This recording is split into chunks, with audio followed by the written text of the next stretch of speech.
Les titres de ce lundi. La médecine militaire en renfort pour lutter contre la pandémie de Covid-19. Sa Majesté le roi Mohammed VI, chef suprême et chef d'état-major général des forces armées royales, a donné ses instructions afin que les phares prennent part à la lutte contre la pandémie.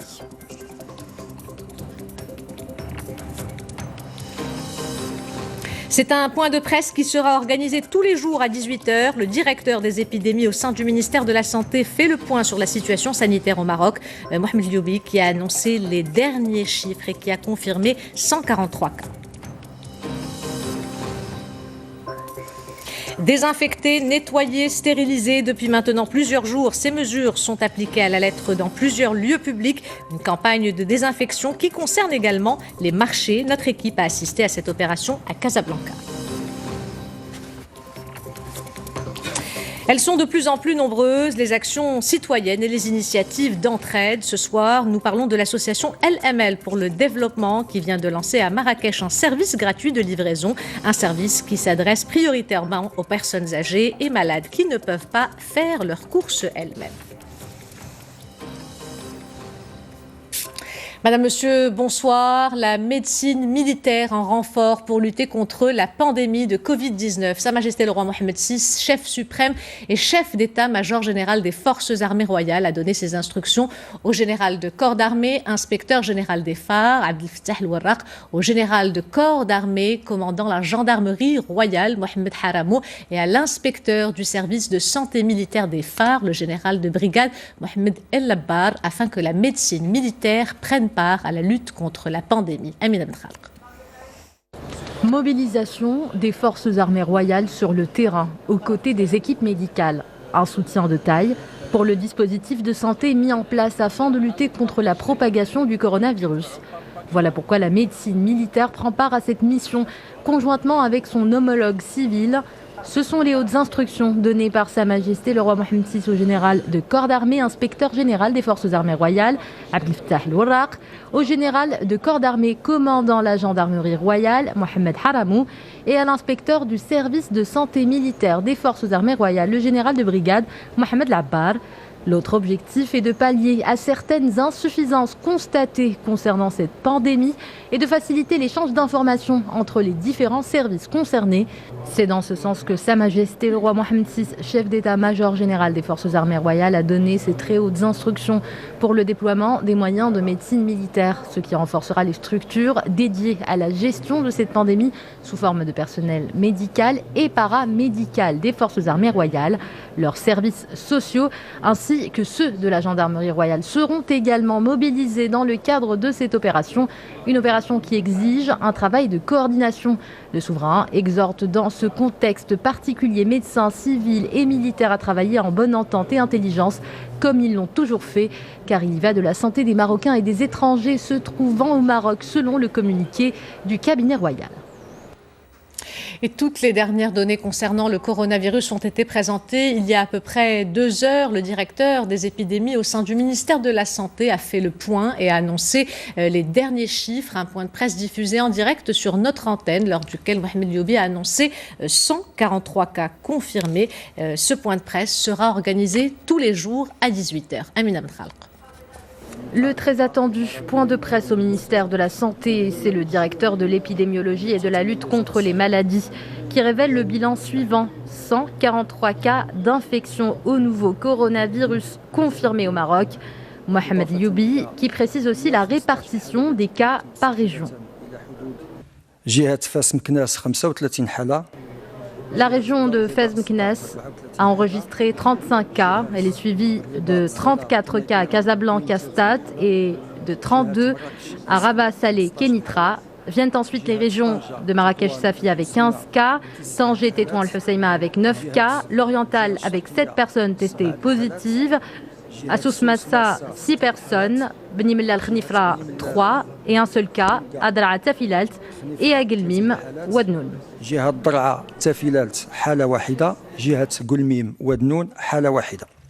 Autre révélation au cours de cette conférence de presse, le nombre de cas guéris s'élève à 5. Celui des décès dû au virus est de 4. Le responsable précise également qu'un total de 2798 personnes ont été placées sous surveillance médicale dans le cadre du plan de veille épidémiologique.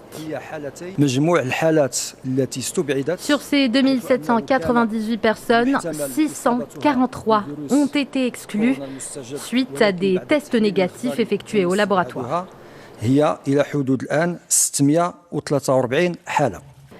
Actuellement, 2117 personnes sont toujours placées sous contrôle sanitaire alors que 582 autres ont achevé la période de surveillance, affirme enfin le directeur de l'épidémiologie et de la lutte contre les maladies au ministère de la Santé. Il fait partie des mesures de prévention prises d'urgence pour protéger la population et lutter contre la propagation de la pandémie du Covid-19. Le projet de décret-loi sur les dispositions relatives à l'état d'urgence sanitaire et aux procédures de sa déclaration a été adopté aujourd'hui en commission à la Chambre des représentants. C'est un reportage de Mriem Amellal, le récit est de Rita Sah. Après révision du projet de décret-loi 2-2292 présenté par le ministre de l'Intérieur, ces membres de la Commission de l'Intérieur, des collectivités territoriales, de l'habitat et de la politique de la ville ont tranché. C'est donc un grand oui qui l'emporte. Le texte qui s'inscrit dans le cadre des mesures de prévention urgentes prises par les autorités publiques a été adopté à l'unanimité. Nous n'avons apporté aucun amendement car le gouvernement a pris les mesures nécessaires. Il nous a présenté un projet de loi propice à la conjoncture que les Marocains vivent actuellement. Les responsables des différents groupes parlementaires sont intervenus pour demander des mesures d'accompagnement de ce projet de loi, particulièrement en ce qui concerne le comité de veille et le fonds spécial mis en place sur instruction de Sa Majesté Mohamed VI. Ce projet de décret-loi offre donc un cadre juridique pour les autorités publiques et leur permet de prendre les dispositions appropriées pour décréter l'état d'urgence sanitaire dans les régions, préfectures, provinces, communes ou dans tout le royaume en cas de nécessité, chaque fois que la sécurité des personnes est menacée par une épidémie et que la situation impose des mesures urgentes pour les protéger de ces maladies. Une rencontre qui a également mis en exergue la question de la solidarité entre les citoyens. Aujourd'hui, le Parlement s'engage auprès de toutes les fausses politiques de notre pays. Les médias publics doivent s'ouvrir sur les dirigeants politiques. L'État doit favoriser la solidarité sociale et la solidarité entre les familles. À travers le fonds spécial voulu par Sa Majesté Mohamed VI. Le débat était franc et responsable. Notre message à la population est que les interrogations des citoyens sont sur la table des discussions de tous les responsables de notre pays. Nous réunissons nos efforts pour apporter des réponses à toutes les problématiques posées, que ce soit d'ordre sanitaire, économique ou qu'elles concernent les franges sociales qui seront impactées par cette crise. Durant la période d'urgence sanitaire, le projet de décret-loi prévoit certaines sanctions si les mesures ne sont pas respectées, à savoir des peines de prison allant entre 1 et 3 mois et des amendes variant entre 300 et 1300 dirhams. Revenons à présent sur les mesures prises par le comité de veille économique, notamment celles pour soutenir les salariés en situation d'arrêt de travail. Ces employés déclarés à la CNSS en 2020 ont droit à une indemnité forfaitaire de 2000 dirhams par mois.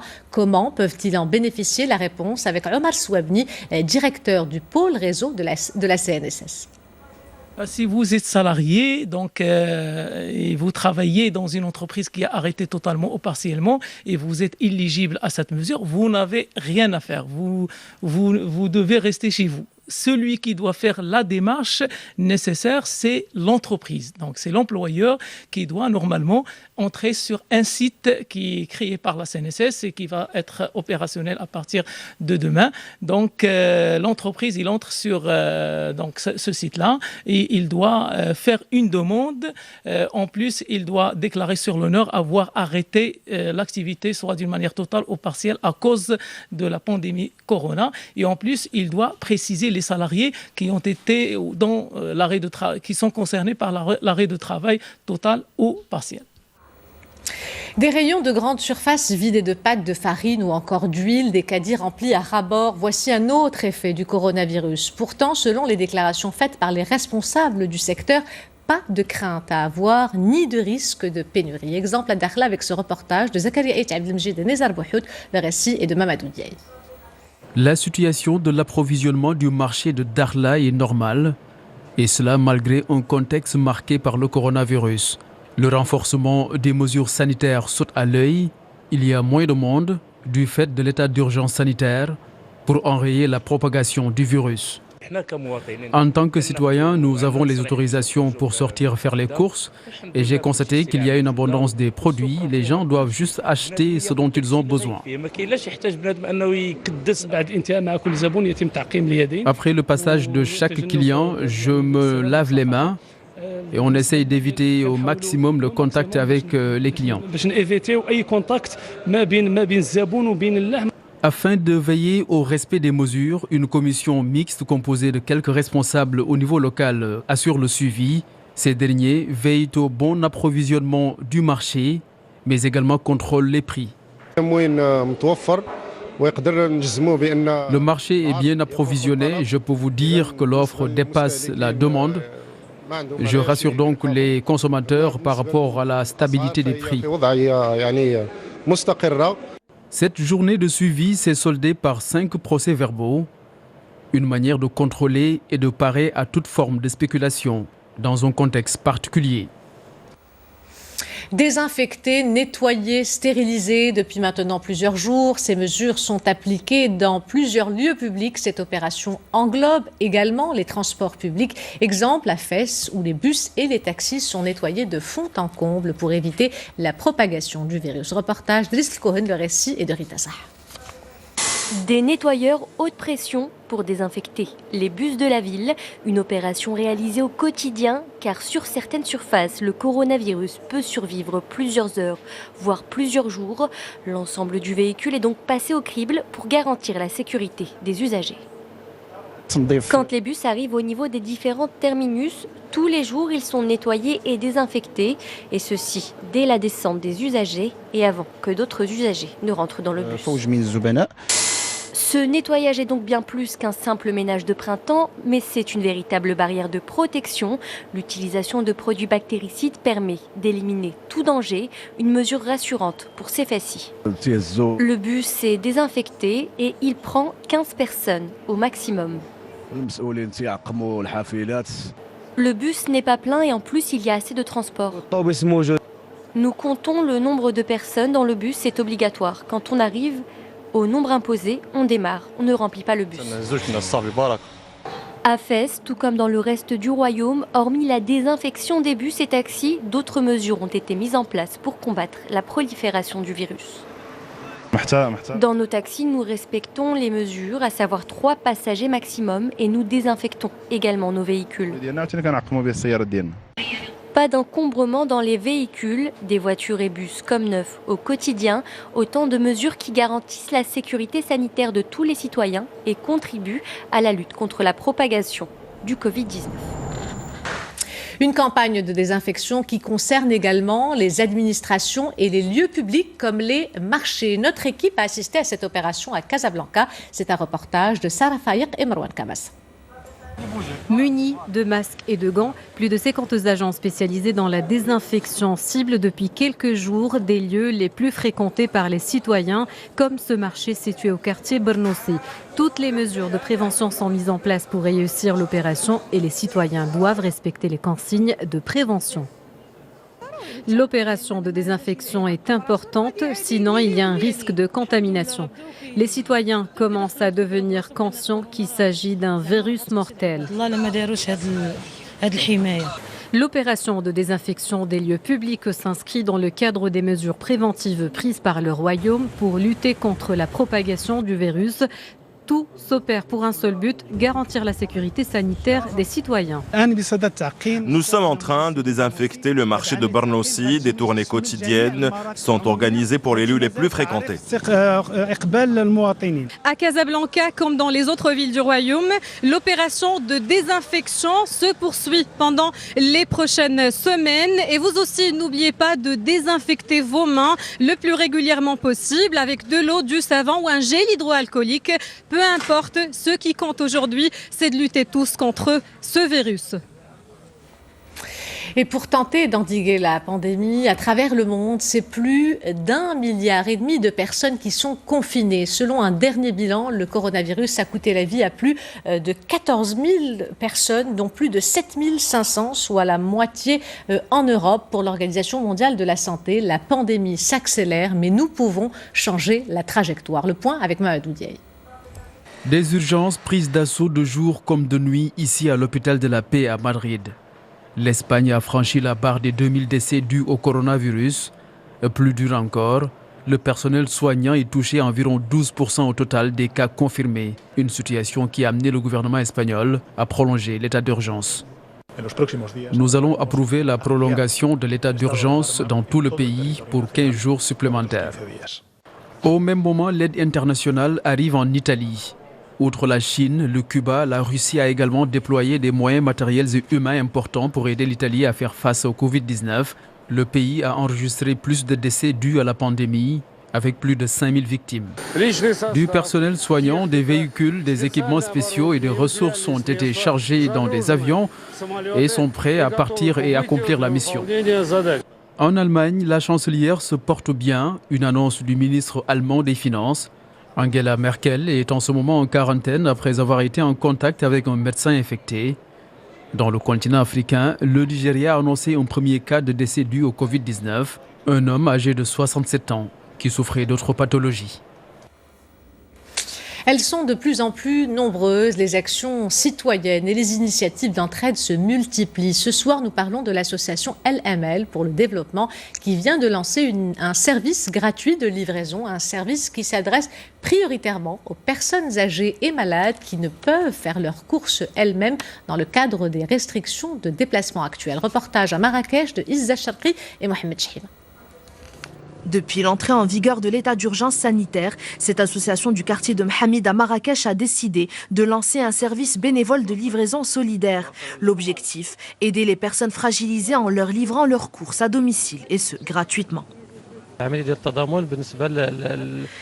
Cette opération solidaire est au profit des personnes âgées et handicapées qui ne peuvent pas sortir de chez elles pour faire leurs courses, notamment celles relatives aux produits alimentaires. Cela fait 3 jours que nous avons lancé cette opération en partageant à travers les réseaux sociaux la liste des numéros de téléphone de bénévoles à contacter. Nous répondons aux appels des gens et prenons leurs commandes. Nous allons ensuite faire leurs courses, que nous leur livrons à domicile. Nous leur présentons uniquement la facture relative aux achats, car la livraison est gratuite.